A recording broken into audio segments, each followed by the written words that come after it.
Kwanza ni ngumu kucheza na timu ambayo hauifahamu, kwa sababu Tausi ni timu ambayo imepanda daraja na pia hatujawahi kuwaona wakicheza hata kwenye mechi ya kirafiki. Kwa hiyo ilikuwa ni ngumu kwa sababu sisi tulikuwa na approach yetu, lakini kwa bahati mbaya wamekuja wameweza kumpiti na sisi, na kila mtu ameona mechi ilikuwa ngumu kwa pande zote mbili.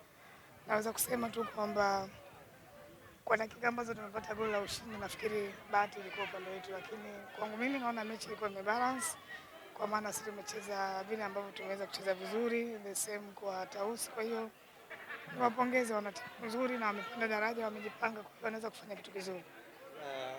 Moja kati ya timu zinazosifika kwa defense nzuri ni pamoja na timu yako, lakini leo mabao mawili yameruhusu kwenye nyavu zenu. Kipi ambacho umeondoka nacho hasa?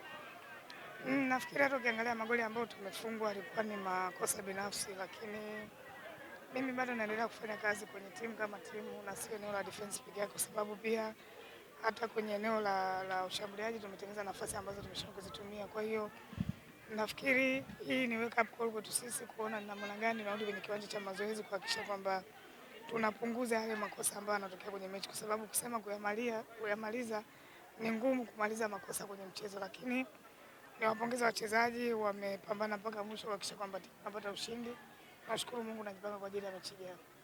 Umeridhishwa na energy ya wachezaji kwa dakika zote 90? Kwa kiasi fulani nimeridhika, lakini watu wanasahau kwamba leo tulikuwa tuko away. Tumecheza KMC lakini tuko away. Kwa hiyo haiwezi kuwa mechi nyepesi. Sisi tunahesabu kwamba tumeshinda ugenini na goli 3 sio chache, na kikubwa ni kwamba tulikuwa tumeweka mipango yetu na malengo kwamba tusipoteze mechi. Japo tulikuwa tunacheza kwenye uwanja wa KMC ambao mara nyingi tunatumia kama uwanja wetu nyumbani, lakini leo tulikuwa tuko away. Tumefanya kile ambacho tumekiweza, kwa hiyo siwezi kuwablame wachezaji kwenye hicho ambacho kimetokea, kwa sababu wameruhusu goli 3. Wale ambao wameruhusu goli 2, kwa maana sisi, wamekuja wamesawazisha, wamepambana na wametafuta goli la ushindi, tumeweza kufanikiwa kupata ushindi. Mwalimu, tunaingia kwenye dirisha dogo la usajili. Watu matarajio yao ni kuona Yanga Princess safari wanabeba ubingwa, hasa kutokana na namna ambavyo msimu uliopita mmepambana mpaka mechi za mwisho.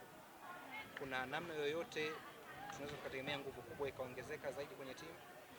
Nafikiri kila mwalimu anapenda kuona timu yake inafanya vizuri, na sisi ndio matarajio yetu kuona kwamba tunapaswa sasa kuwa tunacheza vizuri na tunapata matokeo ya ushindi. Dirisha dogo litakuwepo na tutaongeza baadhi ya wachezaji, lakini kusajili wachezaji peke yake haiwezi kusaidia kwamba timu kupata matokeo. Cha muhimu ni kufanya kazi kwenye kiwanja cha mazoezi, kuhakikisha kwamba tunatengeneza timu imara. Bado tunaendelea kujenga timu, lakini bado tunashindana. Kwa hiyo watu wawe na subira na watupe support kuhakikisha kwamba tunatimiza malengo. Haiwezi kuwa rahisi kwa sababu Yanga Princess ndio timu ambayo inacheza kwenye pressure kubwa, kwa sababu inatamani mafanikio. Kwa hiyo tuende kwa pamoja, watu support kuhakikisha kwamba tunatimiza malengo ya timu.